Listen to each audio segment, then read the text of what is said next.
We're here in New York City. We have the announcement of the fight between Caleb Plant and Mike Lee. It'll take place Saturday, July 20th, and it'll be broadcast live on Fox.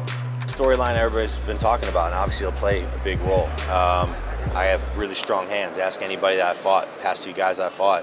If I didn't knock them out, I broke their nose, broke their jaw. I'm a strong athlete, so you know that's an advantage that I want to take into that ring, and something he's got to worry about for all 12 rounds. Are you worried about fighting at a weight that you've never fought at before? No, because like I said, I've got great people around me, and we're really systematically breaking this down. I'm a coachable, teachable guy, so if you tell me to eat this, I'll eat that. You tell me to drink this, I'll drink that. So, you know, I think we're going to bring the weight down really nicely. I'll come in at 168 and rehydrate back up. So I'm not too worried. It's not too far off from what I've done in the past. Now, Caleb may be the slickest fighter at 168. What's your strategy going into the fight? Make him not a slick fighter. I mean, listen, you can be slick when everything's on your terms. So the key is to make it not on his terms and to mix it up. And that's what I plan on doing. Hey, Mike, Caleb mentioned, you know, based off his background and the things that he went through in life and his adversities. With that going and said, you know, you're in a title contention, a title challenge at that point. Do you feel those comments and things like that, you know, for you is any type of like offensive or challenging in a sense where you probably had your own adversities and stuff like that? Yeah, for sure. I mean, listen, this quickly became let's get up there and talk about our adversities, and you know, like I said before, I respect everything he went through. I don't know him personally, but no, I'm not going to speak to his adversities or anything he's gone through. Everything that he did got him to this point, just like everything I've done has got me to this point. God knows that I've gone through more hospital visits, and especially when I got diagnosed with that autoimmune disease that kept me out of the ring for 2 years, I didn't even know if I'd be living anymore, let alone fighting. Doctors told me to my face I was done fighting, and I still deal with that on a daily basis. It's a disease I'll have for the rest of my life. I've won 7 fights since, even when they told me I couldn't. So, you know, everybody has their own adversities in life, and I can't speak to his at all. That would be irresponsible. All I can say for me is that, you know, through those ups and downs, I've become a stronger person. And through those ups and downs, and through that adversity, and through that pain mostly, you know, I've got scars on my body to prove it. It's got me here, and it's what will push me through and show my heart on July 20th. Do you think the media is having you as an underdog in this fight, and Caleb's champion, and you're coming down to face him, and does that motivate you if that's the case?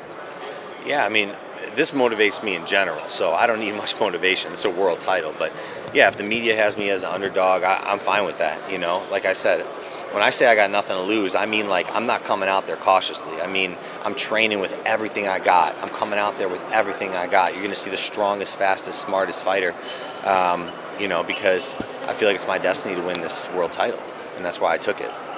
Mike, where are you going to be training out of? We're training in, sorry, it's a little bit louder. I'm going to be training out of Los Angeles this camp. So I'm originally from Chicago, but now live and train in Los Angeles.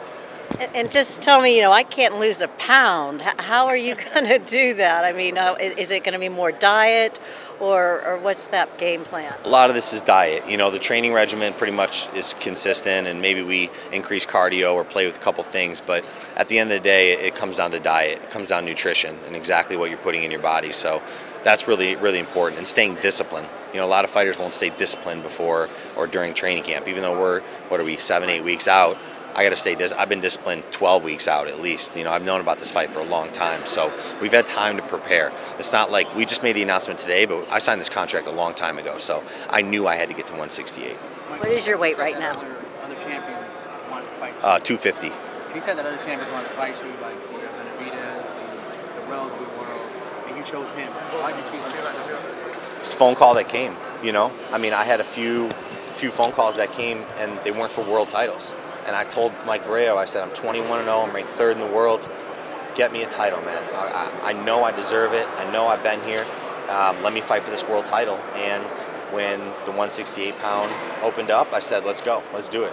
So it wasn't like I had a smorgasbord to choose from. This was the opportunity, and I felt in my heart I could win it, and so we said, yeah.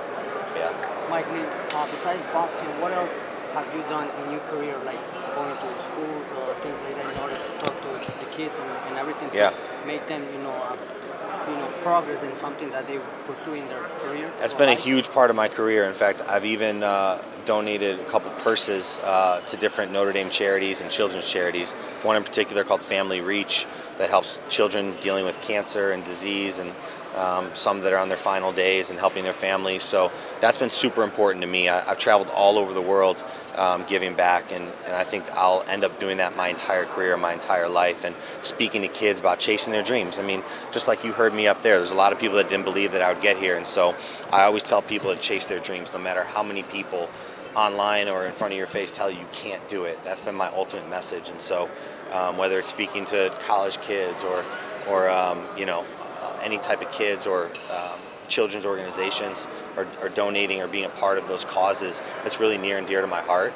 And I plan on having some of those kids as well at the fight so they can enjoy themselves. Hey Mike, just want to know, mentally going to the fight, the IBF ruling has the next day rehydration clause. Yeah. And that, does that stress you out a little bit, just seeing the fact you're coming down so much weight and then having to maintain that weight for a longer time period? No, because my last fight, I fought for the NABO. It was the junior world title, and they had the same 10-pound rule. So I'm very familiar with it. And like I said, I've got a lot smarter people than me around me that are telling me what to do and how to do it. So, you know, we all understand the parameters. The beauty is that next morning I weigh in, and then I can pop up again. So I'm not stressing about it. Would you have done in Nashville if this fight would take place here? I would have done it anywhere. Anywhere. I wanted it. I wanted it to be obviously Chicago, my hometown. Vegas was my second favorite, but if it ended up being Nashville, let's do it. A ring's a ring, you know. Does your mental preparation change for a title fight? Yeah. For a regular fight? Absolutely. I mean, I still do the same mental prep. I mean, I do a ton of visualization. I literally close my eyes on a daily basis and visualize winning the fight round by round. I'll visualize the belt around my waist the next day. All these things that when I step in the ring, I've already been there hundreds of times. It's something I've done my entire career. I really think that mindset and meditation not only helped me when I was really sick to becoming more healthy, but it's helped me in the sport as well. You're a much bigger man. Do you see this fight going the distance? No. No. Prediction? Point blank. No, I don't. I never make predictions. I don't like to talk shit, but I hit hard. I'm strong. I'm fast. You're gonna see. And I'm Kristal Hart reporting from New York City. Hope you've enjoyed the show. Thanks for watching, and we'll see you at the fights.